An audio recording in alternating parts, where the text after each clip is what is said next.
Hello friends, I hope आप सभी अच्छे होंगे। इस वीडियो में हम टॉप 30 क्वेश्चंस डिस्कस करने वाले हैं। तो जो चैप्टर हैं fibre to fabric, acid base and salts, materials, metals and non metals, combustion and flame, is matter around us is pure, atoms and molecules. तो ये सभी चैप्टर्स में से जितने भी टॉप 30 क्वेश्चंस हैं जो कि नीट, एचपीटैट इस तरह के एग्जाम्स में आए हुए हैं, तो उनकी हम आज बात करने वाले हैं। सभी को सॉल्व करेंगे। आप साथ साथ में अपना स्कोर भी देखते जाएंगे कि आपका स्कोर कितना हुआ है। राइट, तो वीडियो को शुरू करने से पहले अगर आप इसका पीडीएफ चाहते हैं तो प्लीज़ हमें इंस्टाग्राम पर फॉलो कर लें। इंस्टाग्राम का लिंक नीचे आपको डिस्क्रिप्शन बॉक्स में मिल जाएगा। और अगर आपने हमारी केमिस्ट्री सीरीज़ जो है वो नहीं देखी है तो नीचे डिस्क्रिप्शन में आपको पूरी प्लेलिस्ट का लिंक जो है वो मिल जाएगा। आप वहाँ से सभी वीडियोस को चेकआउट कर सकते हैं। तो शुरू करते हैं।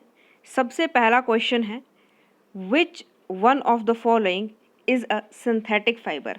तो ऑप्शन ए है नाइलॉन, बी है रेयॉन, सी है पॉलिस्टर एंड डी है all of these.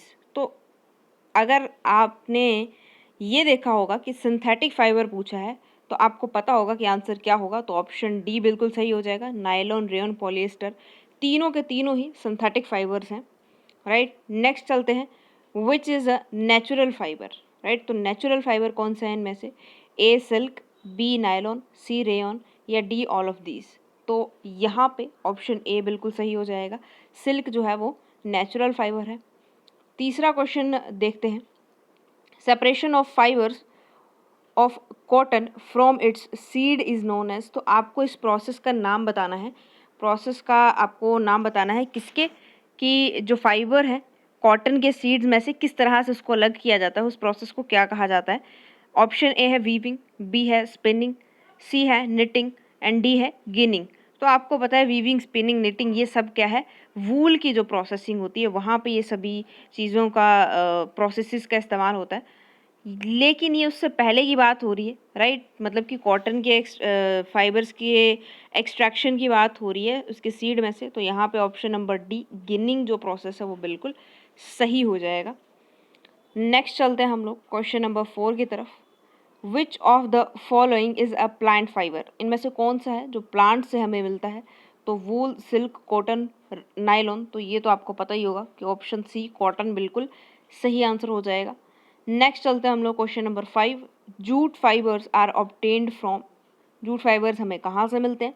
Stem of jute plant, seed of jute plant, fruit covering of jute plant या रूट्स ऑफ जूट प्लांट। तो ये option number A stem of jute plant बिल्कुल सही हो जाएगा। उसके स्टेम में से जो फाइबर्स हैं वो निकाल लिए जाते हैं। क्वेश्चन नंबर 6 आप देखेंगे, some fruits like mango, lemon, raw grapes, orange etcetera have a sour taste due to the presence of. किस वजह से उनका जो टेस्ट है वो सौर होता है, वो आपको बताना है। तो यहाँ पे आंसर बी जो है सिट्रिक एसिड बिल्कुल सही हो जाएगा। नेक्स्ट चलते हैं हम लोग question number 7। Zinc granules on treating with N acid x. की कुछ जिंक ग्रैन्यूल्स थे, जब आपने उसको किसी एसिड एक्स के साथ ट्रीट करवाया, फॉर्म्स द जिंक सल्फेट। तो उसने क्या बनाया? ZnSO4 बनाया। राइट, ये सॉल्ट जो है वो बन करके आया along with the evolution of a gas Y. और साथ में एक गैस भी वहाँ से एवोल्यूट हुई जिसको नाम दिया गया है Y, which burns with a pop sound. Right, जो पॉप साउंड के साथ बर्न हुई when brought near to a burning candle. जब उसको एक बर्निंग कैंडल के पास ले जाया गया। Identify the acid X and gas evolved Y. तो आपको जो एसिड एक्स है उसको ढूंढना है और कौन सी गैस वाई जो है वो निकली है वो भी आपको बताना है। ऑप्शन ए है X sulphuric acid and Y oxygen gas. B option है X hydrochloric acid and Y oxygen gas. C है X sulphuric acid and Y hydrogen gas and D है X hydrochloric acid and Y hydrogen gas. तो देखिए simple सी बात है, मैंने आपको ये चीज़ पहले भी बताई थी जब हमने ये चैप्टर पढ़ा था कि हाइड्रोजन गैस हमेशा पॉपिंग साउंड के साथ बर्न होती है। राइट, और यहाँ पे जो एसिड है वो कौन सा लिया गया है? Sulphuric acid. तो ऑप्शन नंबर सी बिल्कुल सही आंसर हो जाएगा। राइट, क्वेश्चन नंबर 8 देखते हैं। Which of the following phenomena occur when a small amount of acid is added to the water. Right. कौन सा जो फिनोमिना है वो यहाँ पे होगा जब हम कुछ अमाउंट ऑफ एसिड पानी के अंदर ऐड करेंगे। तो पहला है आयोनाइजेशन, दूसरा है न्यूट्रलाइजेशन, तीसरा है डाइल्यूशन एंड फोर्थ है सॉल्ट फॉर्मेशन। तो देखिए जब हम एसिड जो है पानी के अंदर डाल रहे हैं तो आयोनाइजेशन तो होगी, राइट। न्यूट्रलाइजेशन नहीं होगी, राइट, क्योंकि पानी के अंदर हम डाल रहे हैं एसिड, तो वो एसिडिफिकेशन हो रही है उसकी, न्यूट्रलाइजेशन नहीं हो रही है, राइट। तो बी ऑप्शन जो है वो गलत हो जाएगा, मतलब सेकंड जो है वो नहीं है। तीसरा है डाइल्यूशन, राइट, हम डाइल्यूशन कर सकते हैं। सॉल्ट फॉर्मेशन, तो सॉल्ट फॉर्मेशन के लिए हम ऐसा कोई प्रोसेस नहीं कर रहे, राइट। तो यहाँ पे आंसर ऑप्शन नंबर ए और ऑप्शन नंबर 3, राइट, मतलब कि आपका सेकंड ऑप्शन जो वो बिल्कुल करेक्ट हो जाएगा, राइट। नेक्स्ट चलते हैं हम लोग क्वेश्चन नंबर 9 की तरफ। विच of the following indicators turn red in an acidic solution. अब ये कुछ आपको इंडिकेटर्स दिए हुए हैं, आपको बताना है कि कौन से इंडिकेटर्स जो है वो एसिडिक सोल्यूशन में रेड टर्न हो जाते हैं, राइट। तो पहला है फिनोल पैथिलीन, दूसरा है लिटमस, तीसरा है टर्मरिक और फोर्थ है मिथाइल ऑरेंज। तो लिटमस और हमारा जो मिथाइल ऑरेंज है ये दोनों एसिडिक मीडियम में रेड टर्न हो जाते हैं, राइट। तो यहाँ पे आंसर जो है वो ऑप्शन नंबर 4 बिल्कुल सही हो जाएगा। नेक्स्ट चलते हैं हम लोग क्वेश्चन नंबर 10 की ओर। Dilute acid does not produce carbon dioxide on being treated with, right. जो डाइल्यूट एसिड है वो कार्बन डाइऑक्साइड नहीं प्रोड्यूस करता है जब हम उसको किसके साथ ट्रीट करते हैं, मार्बल के साथ, लाइम के साथ, बेकिंग सोडा के साथ या फिर लाइम स्टोन के साथ, राइट। तो यहाँ पे आंसर क्या हो जाएगा हमारा, ऑप्शन नंबर बी लाइम बिल्कुल सही आंसर है, राइट। नेक्स्ट चलते हैं अब हम लोग क्वेश्चन नंबर 11 की हम बात कर रहे हैं। Which of the given properties is generally not shown by metals. कौन सी ऐसी प्रॉपर्टी है जो मेटल्स शो नहीं करते हैं। सबसे पहला है इलेक्ट्रिक कंडक्शन, दूसरा है सोनोरस इन नेचर, तीसरा है डलनेस और डी है डक्टिलिटी। तो देखिए electric conduction, sonorous in nature, ductility, ये सभी जो है वो मेटल्स शो करते हैं। एक डलनेस है जो वो मेटल्स शो नहीं करते हैं, राइट। नेक्स्ट चलते हैं हम लोग ऑप्शन नंबर क्वेश्चन नंबर 12 है। The ability of metals to be drawn into thin wire is known as ductility, malleability, sonorosity या कंडक्टिविटी, राइट। तो ये तो आपको बहुत ही कॉमन सा क्वेश्चन है, पता ही होगा, राइट। तो इसको कहा जाता है malleability, right. Option number B जो है वो बिल्कुल सही आंसर हो जाएगा।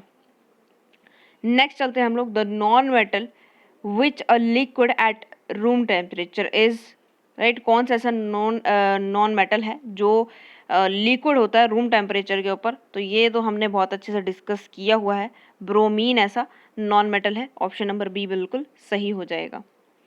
नेक्स्ट चलते हैं हम लोग question number 14। The number of protons in an atom of an element A is 19, then the number of electron in its ion A positive is. तो यहाँ पे क्या होगा आंसर, ऑप्शन नंबर ए है 18, बी है 19, सी है 20 एंड डी है 21, right. तो ऑप्शन नंबर ए जो है वो बिल्कुल सही आंसर हो जाएगा 18, क्योंकि ए में आपको पता है कितने 19 जो है वो प्रोटॉन्स की बात कर रहा है, राइट, एटम एलिमेंट ए में। अब आपको पता है कि जितने प्रोटॉन्स होते हैं उतने ही इलेक्ट्रॉन्स होते हैं, लेकिन यहाँ पे ए पॉजिटिव की बात कर रहा है, राइट, मतलब कि एक जो है वो ऑलरेडी वो लूज कर चुका है। दैट मीन्स यहाँ पे कितने हो जाएंगे, 18 हो जाएंगे। नेक्स्ट चलते हैं हम लोग क्वेश्चन नंबर 15 की तरफ। Bauxite is an ore of, bauxite किसका ओर होता है। तो आयरन, एल्यूमिनियम, मरकरी, कॉपर। तो ये तो आपको पता ही होगा कि वो एल्यूमिनियम का ओर होता है। नेक्स्ट चलते हैं हम लोग like fuel the sun also produce heat and light, the process taking place in the sun is called, right. तो ये हमने बहुत अच्छे से डिस्कस किया हुआ है। कौन सा प्रोसेस है, A combustion, B nuclear process, C burning या डी ऑल ऑफ दीज। तो ये आपको पता है option number B nuclear processes जो है वो बिल्कुल सही आंसर हो जाएगा। नेक्स्ट चलते हैं हम लोग कोल बर्न्स विद, कोल कैसे बर्न करता है, फ्लेम्स में, लपटों से, ओनली ग्लो, सिर्फ सुलग कर, या फिर दोनों, बोथ ग्लो एंड फ्लेम, या डी नन ऑफ दीज। तो option number B only glow जो है वो बिल्कुल सही आंसर हो जाएगा। नेक्स्ट चलते हैं हम लोग क्वेश्चन नंबर 18 की तरफ। Burning of charcoal is in a closed room will produce, क्या प्रोड्यूस करेगा बर्निंग ऑफ चारकोल अगर हम उसे बंद कमरे में जलाते हैं तो?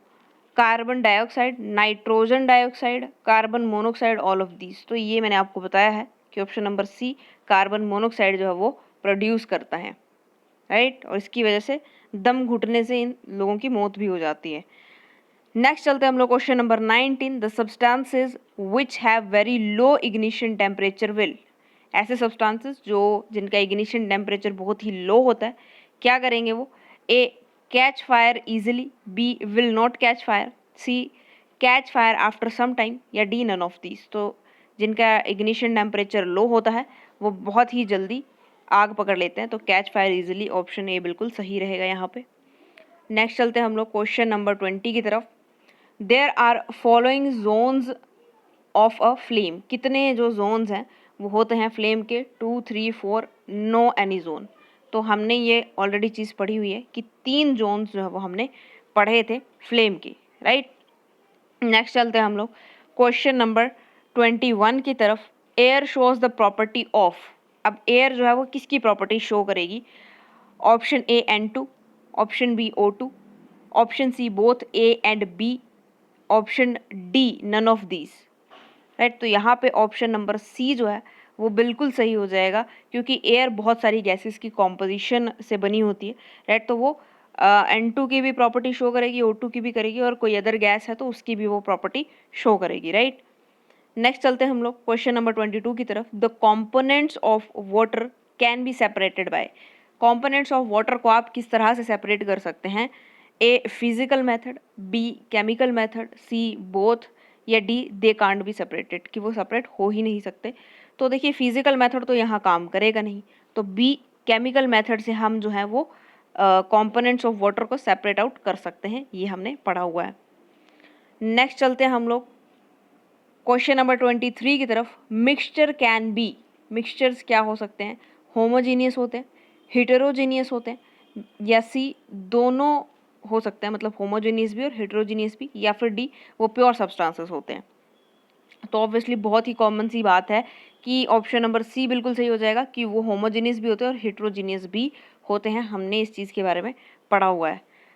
क्वेश्चन नंबर 24 है। Brass is a solution of molten copper in, option A है सॉलिड जिंक, ऑप्शन बी है मोल्टन जिंक, ऑप्शन सी है गैसोस जिंक, या फिर ऑप्शन डी है मोल्टन टिन। तो देखिए यहाँ पे जो ब्रास है उसका वो कैसे बनता है वो मैंने आपको कॉम्पोजिशन भी इसकी बताई थी।